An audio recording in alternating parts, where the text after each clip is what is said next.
Homosexuals, abnormals, patients, they need doctors. Homosexuality not acceptable. एक तरीके से समाज के लिए गलत है। लड़का लड़की का तो ठीक है, लड़का लड़का आपस में वो करे तो वो गलत है।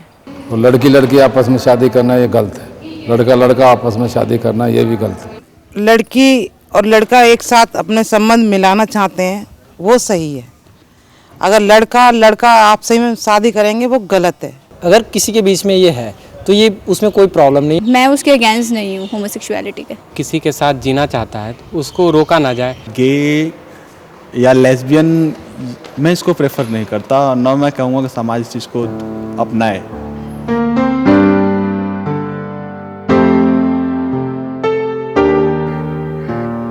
दस्तक तो कभी ना कभी किबार पे होगा जरूर, हम इंसान इंसान को नहीं समझेंगे तो कौन समझेगा हुजूर।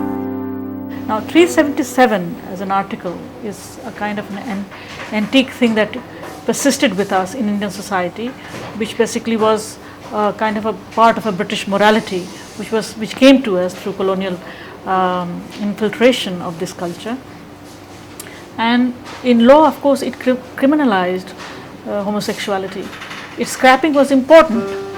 हम सबको एक दूसरे का साथ पाकर सुख की अनुभूति होती है, ठीक उसी तरह इन्हें भी एक दूसरे का साथ अच्छा लगता है। आज 1 साल हो गए धारा 377 को हटाए हुए, लेकिन हम फिर भी इन्हें समाज में उचित स्थान देने के लिए तैयार नहीं हैं। Nothing much has changed. The society has to be changed. जब तक लोग हमें देख के अजीब किस्म से बिहेव करते रहेंगे, तब तक 377 रहे न रहे क्या फ़र्क पड़ने वाला है? You tell me. कोई फ़र्क नहीं पड़ेगा।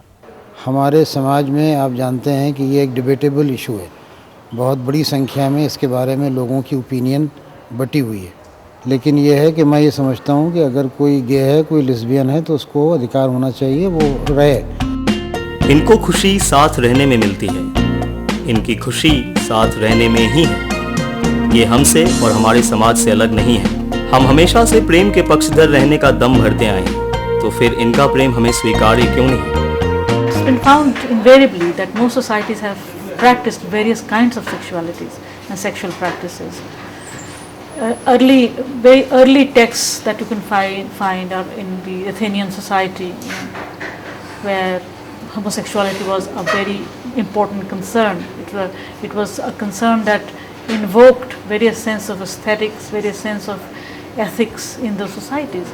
In a similar fashion, societies which developed, which began to talk about openly.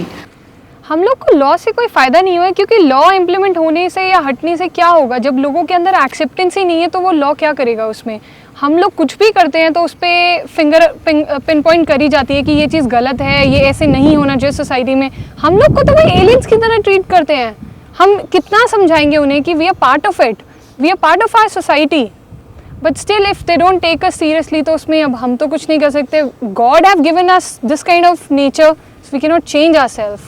This is how we are and I am proud to be what I am. इतनी जद्दोजहद और कानून में बदलाव के बाद भी इन्हें समाज में अलग समझा जाता है। ये भीड़ में रहकर भी अपने आप को तन्हा पाते हैं। Now the gay people in India are not only the most marginalized, they're most oppressed.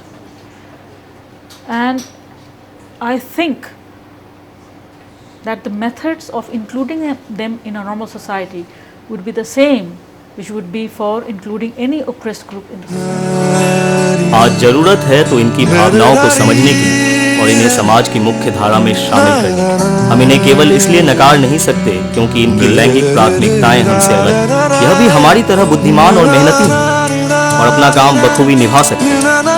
तो आइए हाथ मिलाएं और साथ चलें, ताकि इनके जैसे कुछ लोगों को यह न लगे कि यह हमारे समाज में परिष्कृत है।